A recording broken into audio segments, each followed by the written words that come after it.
안녕하십니까. 저는 남편의 사망보험금으로 송정지구, 그러니까 군포시에 주간보호센터 22인 시설을 오픈해서 4년 이상 운영해온 센터장입니다. 제가 실수를 너무 많이 해서 그 실수를 토대로 여러분께 알려드리면 여러분은 저처럼 실수하지 말라고 몇 가지 오늘도 좀 알려드리려고 이렇게 시작하게 되었습니다. 자, 먼저 저희가 지금 주간보호센터는 어르신이 입소를 하시게 되면 입소하시기 전에 보호자님으로부터 상담 전화가 오잖아요. 의뢰가 오면 그때부터 이제 우리의 일은 시작되는 거예요. 근데 그분이 또 여러 군데를 보시겠지만 그 중에 이제 가장 마음에 드는 곳으로 결정을 하시겠지만 그래도 전화 상담이나 아니면 직접 오시면은 그때 그 어르신의 관여한 상세한 내용을 다 받아 적으셔야 돼요. 저 같은 경우는 성격, 또 혹시 혼자 사시느냐, 남편은 계시느냐, 돌아가셨으면 언제쯤 돌아가셨느냐, 거기에 대한 상처나 그런 상실감이 있으시냐, 아주 굉장히 세밀하게 아주 여쭤보거든요. 그래야만, 그리고 자녀분은 주로 모시는 자녀분이 메인 그 보호자님이 누구인가 그거를 반드시 알고요. 또 자녀분이 몇 분인지 어디에 사시는지 그래서 그런 것들을 종합적으로 굉장히 자세하게 물어보는 편이에요. 이제 그게 바로 이제 욕구 사정이 시작되는 거예요. 저희가 이제 평가를 이제 아주 나쁘게 점수를 받고 보니까 아주 작은 거 하나도 놓칠 수가 없다는 생각에 저는 공부를 열심히 할 거예요. 그리고 여러분께 또 알려드릴 것은 또 알려드릴 거고요. 급여 제공, 그 보호자님이 오시게 되면 세 가지 서류, 공단으로부터 발급받은 서류가 있잖아요. 그 서류 중에 인정서가 있을 것이고, 그 다음에 복지용구 이용 계획서, 복지용구, 표준 장기 표장이라고 그러죠. 장기 이용 계획서가 있고요. 그 다음에 복지용구 급여 확인서 이렇게 세 가지가 있죠. 네, 다 외웠는데 그러면 이제 표준장기 요양 이용 계획서가 엄청 이게 중요한 거예요. 그러니까 상담했을 때와 그리고 우리는 이제 보호자님들이 먼저 부모님을 보내시기 위해서 공단에다가 신청을 하죠. 그러면 신청을 하면 공단에서는 이제 조사를 나오는 거죠. 그 조사 나오신 분이 어르신에 대한 세밀한 내용을 이제 상담을 해요. 그리고 기재를 해서 그거를 토대로 표준 장기 요양 이용 계획서를 이제 발급을 해주는 거죠. 등급이 나오게 되면. 그럼 그 내용을 토대로 해서 이분이 정말 자세하게 다 해놨어요. 개인 위생 관리 어려움, 시력 저하, 약 챙겨 드시는데 그래서 잘 어려우시고 인지기능 저하도 있고 그래서 인지 지원이 필요하고 행동 변화로 일상생활에 어려움, 의사소통 장애 뭐 여기에 굉장히 아주 자세하게 신체활동 지원, 인지활동 지원, 치매관리 지원, 정서 지원, 개인 활동 지원, 지역 지원 연계, 건강관리 아주 자세하게 이렇게 발급을 돼 있어요. 그러면 이거를 토대로 오시기로 하셨으면 먼저 이제 계약서도 물론 작성을 하셔야 되지만은 한 분이 오시게 되면은 이 토대로 해서 급여 계획을 저희도 세워야 돼요. 그래서 그 급여 계획이 굉장히 중요해요. 이 이용 계획서만 가지고 그대로 이제 시청에 보고를 할 때에 공단에 보고를 할 때에 그대로 보고를 하면 안 되는 거잖아요. 여기에 우리가 관찰했을 때 또 다른 내용을 첨가를 한두 가지 정도는 첨가를 해서 다른 내용으로 이제 이거를 공단에 보고를 해야 되는 거죠. 그래서 만약에 상담 중에 상담하던 중에 급여 제공 기록지에 보면은요 이분이 재가인지 주간보호인지 시설인지 이게 이제 나와 있어요. 그러면 그 나와 있는 내용을 나와 있는지 확인이 돼야 돼요. 주간보호센터로 오시겠다고 했는데 시설로 되어 있어요. 그러면 안 돼요. 그러니까 그날부터 바로 변경이 되어진 것을 가지고 오셔야만 저희가 이제 등록이 가능하고요.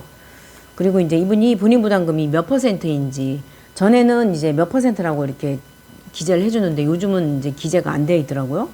15%인 경우는 안 돼 있고 0%가 있고 0% 경우는 본인 부담금이 전혀 없는 경우는 수급자인 경우죠. 시군구에서 주체의 부담이 부담의 주체가 이제 그 시군구니까 그럴 때는 0%겠죠.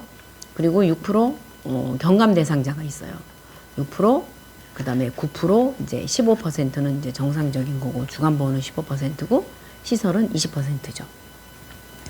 근데 그게 되어 있는지를 몇 퍼센트인지를 또 물론 확인해 봐야겠죠. 그래서 수급자인 경우는 시군구에 보고를 해야 돼요. 그래서 바로 그것도 그날로 다 보고를 해서 컨펌 받아야 되는 거고요.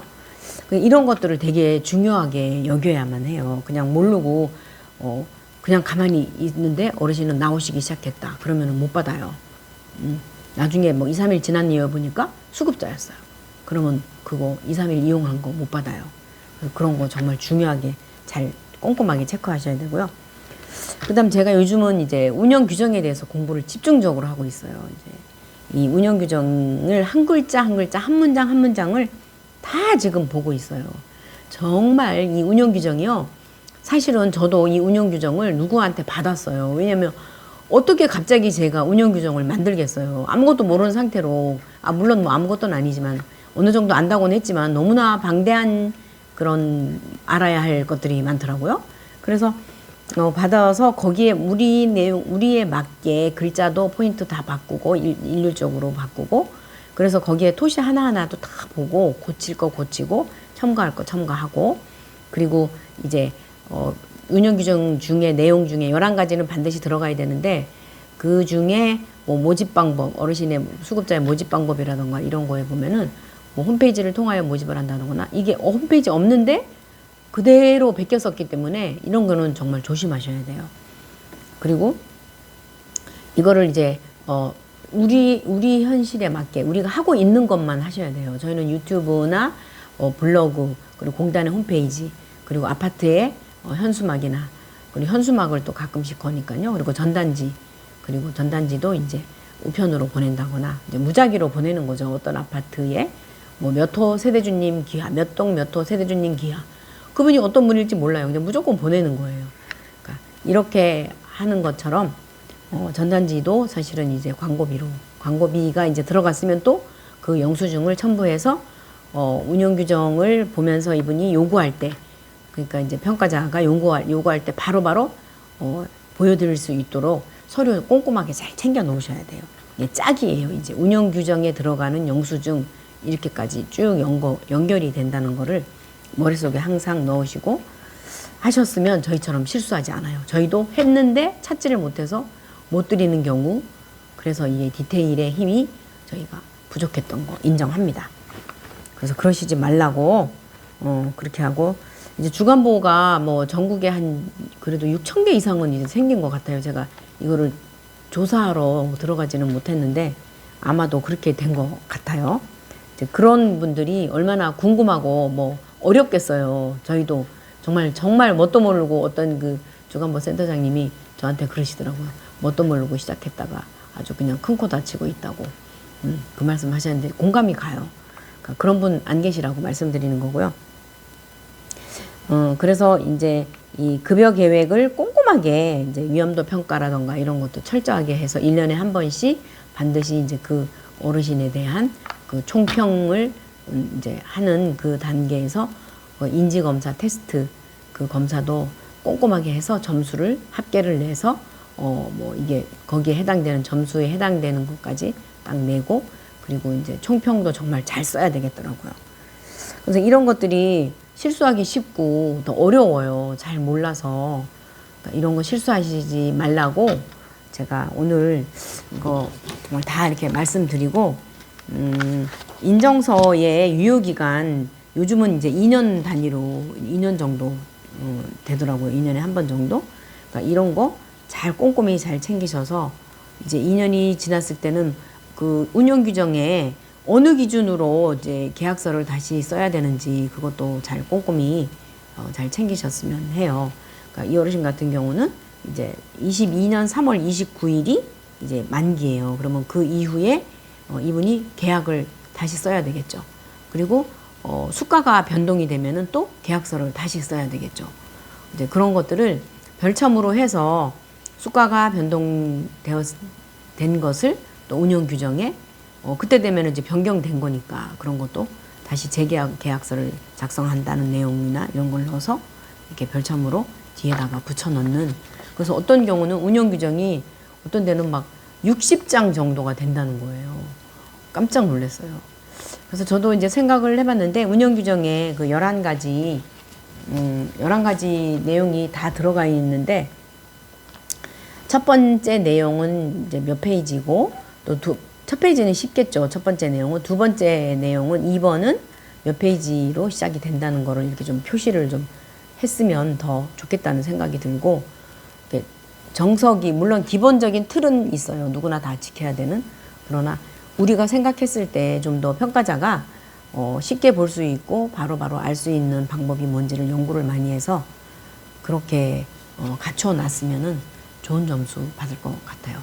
저희 그래도 이제 정말 B 이상은 다음엔 받아야 될 거 아니에요?